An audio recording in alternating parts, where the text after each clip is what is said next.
Hello दोस्तों, welcome to Fundamental Trader. Fundamental Trader के channel पे आपका स्वागत है। और आज की इस वीडियो में मैं आपके सामने एफएल इंडिया की बिजनेस, उसकी फाइनेंशियल्स और फंडामेंटल्स पे डिस्कशन करूंगा। और मैं उम्मीद करता हूं कि ये वीडियो आपके लिए बहुत फ़ायदेमंद होगा। तो चलिए वीडियो को शुरू करते हैं। और मैं आपके सामने 3 टाइम फ्रेम के एनालिसिस करना चाहता हूँ, डेली, वीकली और मंथली बेसिस पे। क्योंकि ये 3 टाइम फ्रेम से मुझे एक ट्रेंड का पता चलता है कि ट्रेंड जो है वो किसके तरफ है, ऊपर की तरफ है या नीचे की तरफ है। तो आपके सामने मैंने ये डेली चार्ट को लगाया है। तो आज की जो कैंडल बनी है वो एक रेड कैंडल बनी है। और आप जानते हैं मार्केट आज बहुत ही अच्छी पुल बैक दी है। लेकिन एफएल इंडिया के अंदर कुछ खास पुल बैक नहीं आई है। आरएसआई की बात करें तो 49 निकल कर आती है लेवल। और अगर एमएससीडी की तरफ देखेंगे तो एमएससीडी पे एक बियरिश क्रॉसओवर बना है, एक मोमेंटम जो है वो बियरिश है। कैंडलस्टिक पैटर्न की तरफ देखेंगे तो एक लोअर लो बनती हुई दिखाई दे रही है। अगर मैं आज की कैंडल्स को देखूं तो आप देखिए, ये जो लेवल है 5311 की जो लेवल है वो बहुत ही क्रिटिकल लेवल है। जो ये आपके सामने मैंने 15 मिनट की चार्ट लगाई है। और आप देखिए, मुझे लग रहा है जिस तरह से यहाँ पे इस लेवल पे कंसोलिडेट हुई है कैंडल्स, मुझे लगता है अगर ये कैंडल्स ब्रेक की नीचे की तरफ तो एक बहुत बड़ी फॉल आ सकती है। तो ये लेवल बहुत इंपॉर्टेंट है, इस लेवल पे नज़र रखिएगा। अगर मैं कैंडलस्टिक पैटर्न को देखूंगा डेली चार्ट पे तो आप देखिए यहाँ पे बार बार लोअर लो को ब्रेक किया जा रहा है। 5 मार्च को हाई बनाने के बाद कैंडल्स अपनी हर लो को ब्रेक करती जा रही है। तो डेली टाइम फ्रेम पे मुझे कंटिन्यू बियरिश की ट्रेंड दिखाई देती है। अगर मैं वीकली चार्ट की बात करूँ तो वीकली चार्ट पे जो आरएसआई की लेवल निकल कर आ रही है वो 69 की है। अगर मोमेंटम की बात करें तो एमएससीडी पे भी देखिए एक बुलिश मोमेंटम बना है और आरएसआई की जो लेवल 69 है, इसका मतलब कंडीशन अभी बुलिश है। अगर मैं कैंडलस्टिक पैटर्न को देखूं तो लोअर लो ब्रेक करते हुए दिखाई दे रही है। इस वीक की जो कैंडल है वो पिछले वीक के लोअर लो को ब्रेक करके नीचे आ गई है। और अभी के जो करंट लेवल है वो 5310 5311 जो है वो एक इम्पॉर्टेंट सपोर्ट लेवल है। तो इस लेवल पे नज़र रहेगी पूरे वीक। और अगर मैं मंथली चार्ट पे देखूँ तो आरएसआई के लेवल निकल कर आ रही है 83, जो एक मतलब ओवरबॉट हो चुकी है। देखिए मंथली चार्ट पे 80 से प्लस की वैल्यू मतलब वो बहुत ऊपर लेवल पे चली गई है। और ऐसे लेवल पे आपको बिल्कुल भी बाय नहीं करनी चाहिए लॉन्ग टर्म के लिए या फिर पोजिशनल ट्रेडिंग के लिए। और आप कैंडल को देखिए किस तरह से ऊपर के लेवल से ट्रैप किए गए हैं। मतलब जो 6200 के लेवल की हाई बनाने के बाद अभी प्रेजेंट जो है 53100 की लेवल पे आ गई है। तो समझ लीजिए 1000 लेवल की फॉल आ चुकी है। और ये होना था क्योंकि मार्केट ओवरऑल बियरिश थी और एफएल इंडिया के अंदर बहुत तेज़ी ऑलरेडी आ चुकी थी। तो थोड़ा सा पुल बैक तो बनता है।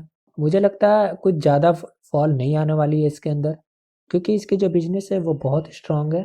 और अभी तो डिजिटल का टाइम है। मुझे लगता है आपको अभी बुलिश रहना चाहिए। तो जो ट्रेंड निकल कर आ रही है डेली टाइम फ्रेम पे जो है वो बियरिश है। वीकली टाइम फ्रेम पे न्यूट्रल है क्योंकि इंडिकेटर्स को समझेंगे तो वो बुलिश है। बट अगर आप कैंडलस्टिक पैटर्न को देखेंगे तो वो एक बियरिश है। अगर मंथली चार्ट पे देखें तो मंथली चार्ट पे जो है मार्केट ओवरबॉट हो चुकी है। मार्केट बुलिश है बट ओवरबॉट है। तो आपको थोड़ा वेट करना चाहिए। आरएसआई को थोड़ा नीचे आ जाने दीजिए, उसके बाद आप फिर से बाय कर सकते हैं, न्यू पोजीशन बना सकते हैं। लेकिन अगर आपके पास होल्डिंग है और आप अगर नेगेटिव में हो तो बेच कर मत निकलो, क्योंकि नेगेटिव में निकलने से लॉस ही होगा आपको। और फिर से आप एंट्री लोगे वो लॉस को रिकवर करने के लिए। तो इससे अच्छा है बिल्कुल आप वेट करो और नीचे के लेवल पे एवरेज कर सकते हो, या फिर जो अभी प्रेजेंट की लेवल है इस लेवल पे आप एवरेज कर सकते हो। चलिए मैं थोड़ी सी निफ्टी की एनालिसिस कर लेता हूँ जो आज के मार्केट का हाल था। आज मार्केट ने एक बहुत ही अच्छी पुल बैक दी है, लेकिन मैं बोलूँगा कि इस पुल बैक पे आप क्रेजी मत होइए। मार्केट में जो कुछ दिखता है वैसा होता नहीं है। जनरली हमेशा नहीं होता है, बट कभी कभी हो जाता है। अनएक्सपेक्टेशंस हर जगह है। आज की जो कैंडल बनी है वो बुलिश तो है, लेकिन ट्रेंड जो है वो चेंज नहीं हुई है। ट्रेंड अभी भी बियरिश है। तो आपको मैं बताता हूँ ट्रेंड क्यों बियरिश है। आपके सामने जो मैंने ये निफ्टी की चार्ट लगाई है वो वीकली चार्ट है। आप देखो इसके पहले वीक की जो कैंडल थी, जो 8 मार्च वाली वीक, इसके पहले वीक की जो कैंडल थी, उस वीक की जो सपोर्ट थी, जो सपोर्ट की जो लेवल है वो है 15,000 के लेवल। इस 15,000 के लेवल के नीचे क्लोजिंग दी है। मतलब जो लास्ट वीक के सपोर्ट को ब्रेक करके नीचे की तरफ आ चुकी है निफ्टी की कैंडल। और आज की जो पुल बैक थी वो एक नीचे के लेवल से पुल बैक मिली है, लेकिन आप ओवरऑल पैटर्न को देखोगे, ओवरऑल कैंडलस्टिक पैटर्न को देखोगे, लॉन्ग टर्म के लिए अभी जो मार्केट है वो न्यूट्रल है, शॉर्ट टर्म के लिए जो मार्केट है वो अभी बियरिश है। तो आज की जो पुल बैक मिली है, मैं आपको बोलूँगा कि इस पुल बैक में ये मत समझ लेना कि मार्केट चेंज हो गई है और आप फिर से बाय की पोजीशन बना लोगे, ऐसा बिल्कुल मत करो। बाय की पोजीशन अभी मत बनाना, मार्केट को ऊपर के लेवल पे जाने दो। जब तक 15,100 के लेवल के ऊपर क्लोजिंग ना दे दे वीकली बेसिस पे, मेरी बात को ध्यान से समझो, वीकली लेवल पे अगर 15,100 के लेवल के ऊपर क्लोजिंग अगर मिलती है, उसके बाद आप बिंदास बाय करो, ट्रेंड अपवार्ड है। और अगर मैं एफएल इंडिया के अंदर रिटर्न की बात करूं तो मार्च के बाद एफएल इंडिया के अंदर 600% की रिटर्न बनी है। अपने इन्वेस्टर्स को बहुत अच्छा रिटर्न बना के दी कंपनी ने, और कंपनी ने अपना परफॉर्मेंस भी बहुत अच्छा किया है।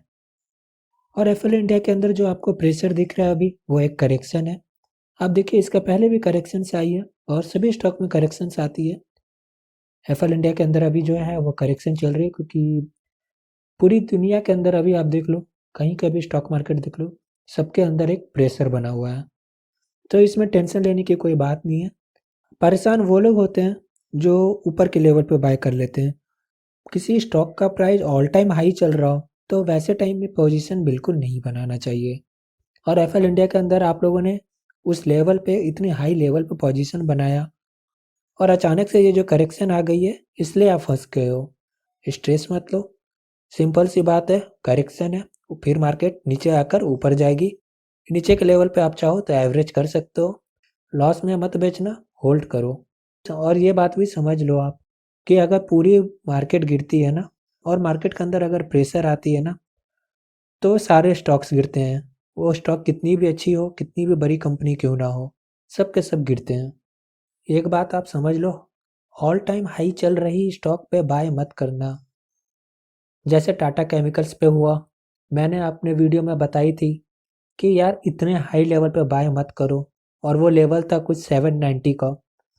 टाटा केमिकल्स की मैंने वीडियो बनाई थी, आप देख लो मैंने किस डेट को वीडियो बनाई थी और उस टाइम पे क्या प्राइस थी, और कल के दिन जो प्राइस थी वो 690 की प्राइस आ गई थी। तो आप देख लो 100 रुपीज़ का फॉल आ गया था।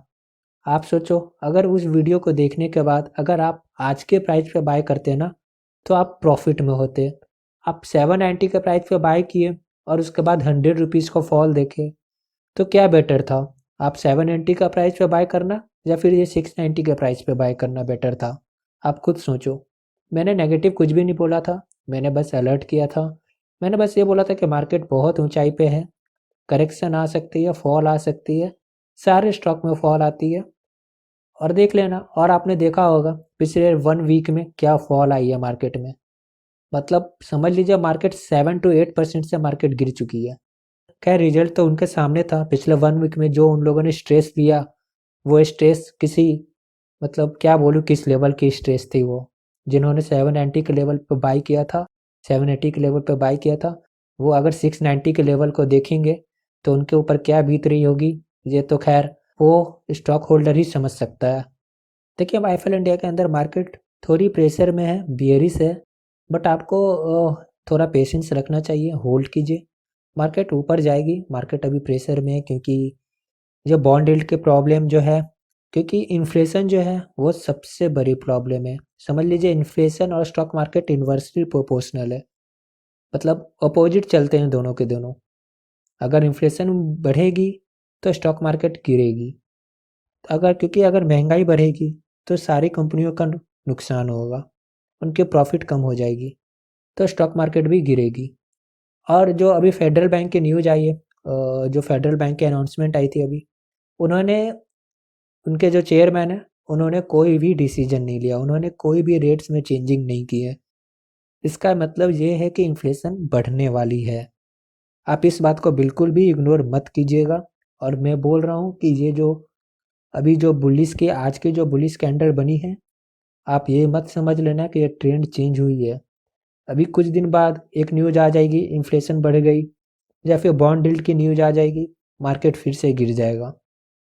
तो तेज़ी के पीछे मत भागो, पेशेंस रखो, नीचे के लेवल का वेट करो और फिर बाय करो।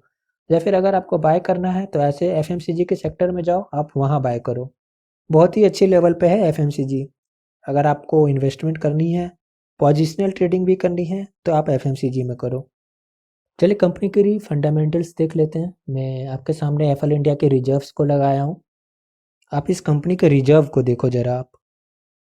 इसके रिजर्व आप देखो 2016 से कंटिन्यू इंक्रीजिंग है और मार्च 2020 में समझ लीजिए कितने टाइम 4 टाइम्स से ऊपर हो गई इसकी रिजर्व।